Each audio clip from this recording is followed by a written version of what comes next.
backwards. And I have, I have five small children, and I can feed them fast food 3 times a day or soda and lollipops all day long.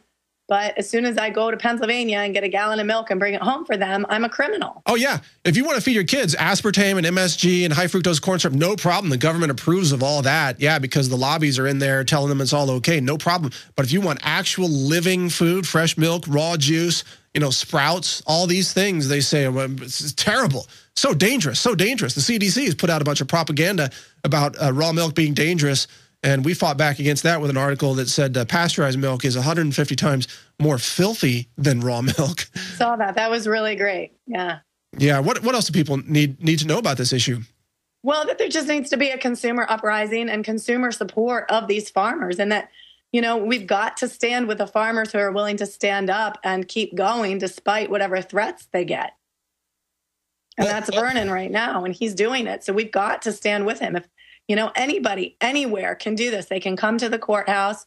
They can participate in some way. We've also got a rights workshop that we're hosting the day before so that people can just really be aware of their fundamental rights and realize how many other people are with them on this. We're not isolated. Liz, I want you to stay with us for quite a while longer. I've got a lot of questions for you, and maybe we can get some callers on board to ask you some questions if you're open to that.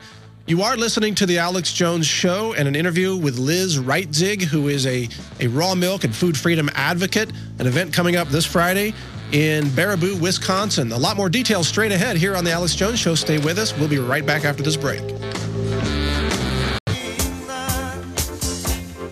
New research has come out of the Mount Sinai School of Medicine in New York. It was led by virologist Peter Palese, and it reveals that the World Health Organization has been greatly exaggerating the fatality rate of bird flu. Now, what does that have to do with the segment here? We're talking with Liz Reitzig about raw milk, and, government tries to say that raw milk or fresh milk is so dangerous and deadly for you. Well, these government institutions say that all the time. They use fear-mongering to scare you into compliance on their medical agenda or their food agenda or their just total enslavement agenda. It turns out that the WHO, World Health Organization, says about 50 to 59% of the people who get infected by bird flu die. Turns out it's only 1%, according to this new study. Just 1%.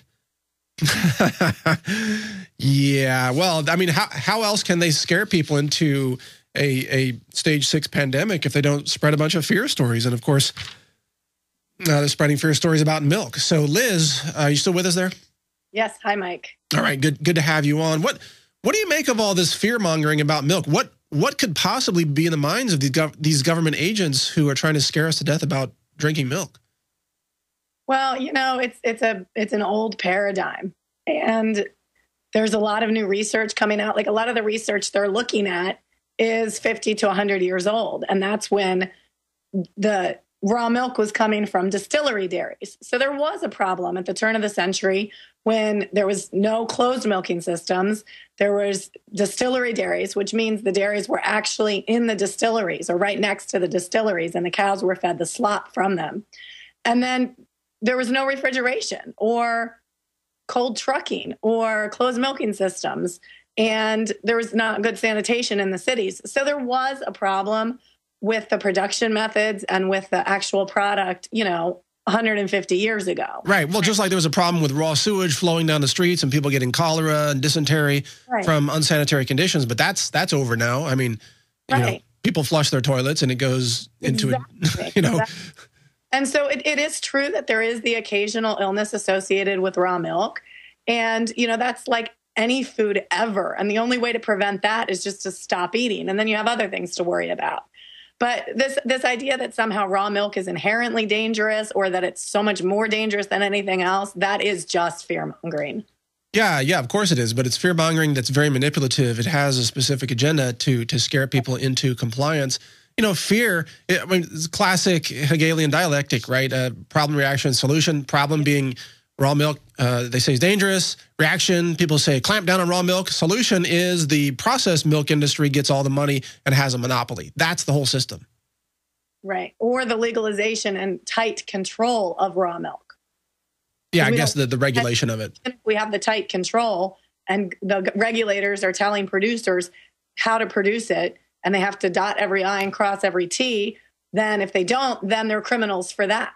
You know, I think most people don't realize if they visit a raw milk dairy, it is the cleanest dairy operation you will ever visit versus a typical corporate-run, conventional, pasteurized, homogenized milk dairy operation.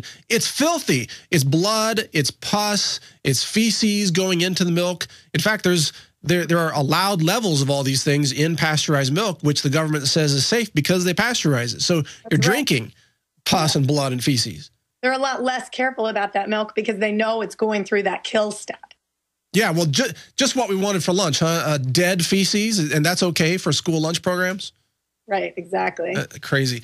We've only got a couple minutes in this segment. Now, can you give us any more clue about who else is going to be at this event on Friday in Baraboo, Wisconsin? And we want to encourage all Info Warriors who can attend, please attend. What time of the day? That's at 11 a.m.? It starts at 11 a.m. Central Time, yes. Okay. Who else is going to be there? Well, Vernon, of course. It is a hearing for him. And a lot of his buying club owners, so the co-owners of his farm, and food activists and food freedom activists from around the country. Okay, good. Do we still have a camera person there? We haven't had a chance to talk since then, but I pledged a dollar amount to hire a camera person so we could get footage. Is that still in play? That is still in play, yes.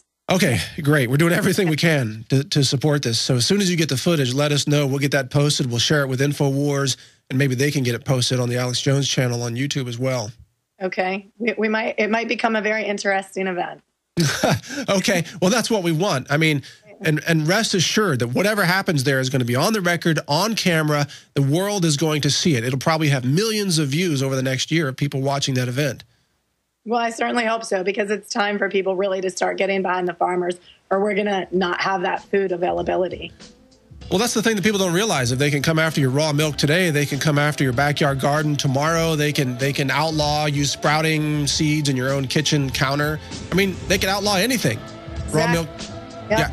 Stay with us, Liz. There's a lot more straight ahead here on the Alex Jones Show. We'll be right back after this break with continuing our interview with Liz Reitzig about food freedom. This is Mike Adams filling in for Alex today. We'll be right back after this break. Stay with us. We're on the march. The empire's on the run. This is Mike Adams on the Alex Jones Show, and I want to encourage you to call in if you want to ask a question of Liz Reitzig, who's speaking to us today about raw milk and food freedom. The number to call in is 1-800-259-9231. We'll be taking calls in the next segment.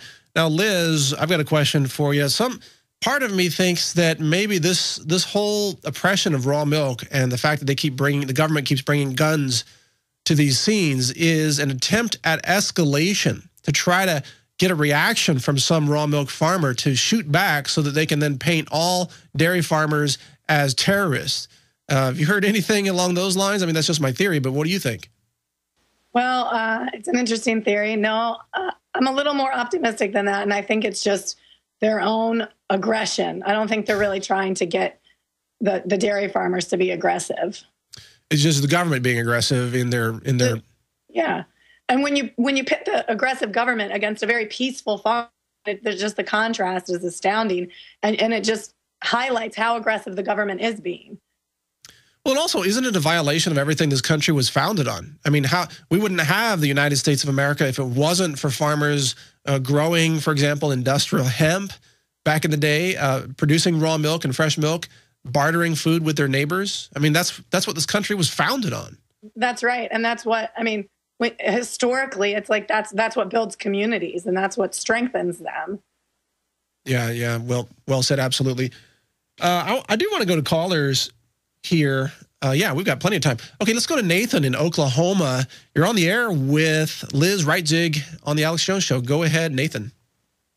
Hi, I'm actually doing my best to run as an independent candidate for the presidential election this year. And with this raw milk issue, we also need to go back to the basics, that the soil depletion and all that, in order for the food that we feed the cows, in order for that to be nutritious, Sure. in order for them to have healthy immune systems, healthy structures.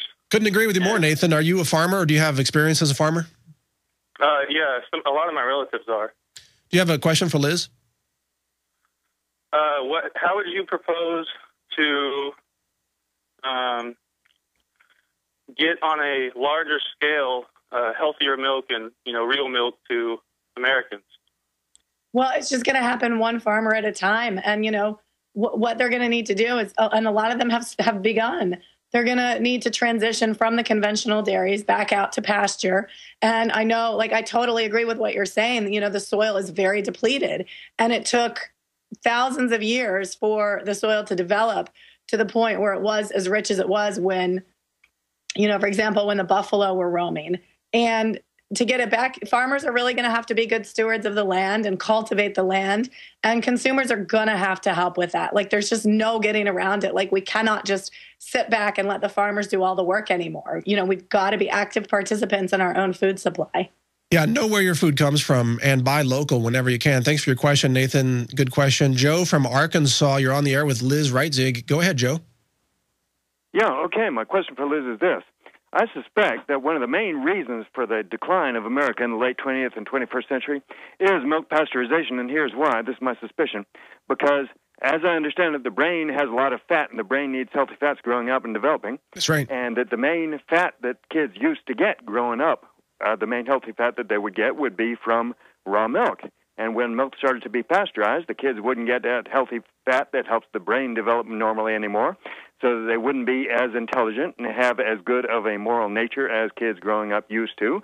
And that would be one of the main declines for the America and the main reason for the decline of America in the late 20th and 21st century. And my question is, do you know of any scientific evidence that would show that I might possibly be right there? Well, let me clarify that before Liz takes it. Pasteurized milk still does contain fat, but it is homogenized, which means the fat molecules are modified to become more artificial in their structure. So that is a very interesting theory that you've asserted there. What do you think, Liz? Could there be any truth to that? Well, certainly good nutrition is an important component of any culture. And certainly we've had some slips in that where we have not been providing as good of nutrition as we can to our younger generations. Now, whether or not that's primarily responsible for the decline of anything, I'm not sure. And I definitely am not aware of any studies that affirm that. Well, I think there's so many factors involved there. Milk could certainly be one of them. Did you have a follow-up comment there, sir? No, that'll do it. Okay, thank you. Thank you for your call. Let's go to John in Michigan. Do you have a question for Liz? Go ahead, John. Yes, good afternoon. Do you know Greg Neuendorf? This is yes. Your guest. Hello? No, I don't. I'm sorry. I thought you were speaking to Liz. Liz, do you know Greg? Yes. Oh, okay, good. He's a friend. But there's a doctor here in Michigan, northern Michigan, and he has an article in regards to A1 and A2 cows. Are you familiar with A1, A2 cows? Yes. Yes, definitely. Oh, okay. I don't know if your audience is, but the A2 cows are the ones that are supposed to be the ones that we drink the milk from, and the A1 are the ones that are supposed to be the ones we eat. And I think it has to do with the amount of casein that's in the milk, and that there's a patent on this genetic makeup of these A2 cows, which is just horrendous that they have something like that to control it. And I would just, if you have any time to explain what the A1, A2, or go to emineral.info. That's the doctor's website, emineral.info. Go ahead, Liz. Yeah, go ahead and explain the difference for our listeners. Good point. I have to admit, I'm not very well versed in that. I know there is a difference and that the A2 protein is preferable, but I'm not familiar with the ins and outs of that. But I do recommend that anybody who has any type of digestive issues with dairy, that they look into the differing proteins, the A1 versus the A2 protein, because there's a lot of indication that the A2 protein is more accessible to a broader population of people. Well, let me speak to that also. The overriding issue is that the pasteurization of milk from either variety of cow destroys the lactase enzyme that allows your body to more easily digest the lactose. So many of the side effects and problems that processed dairy tends to cause in people, constipation, sinus problems, even a buildup of arterial plaque, atherosclerosis, for example, may be attributed to the inability to digest the milk due to the destruction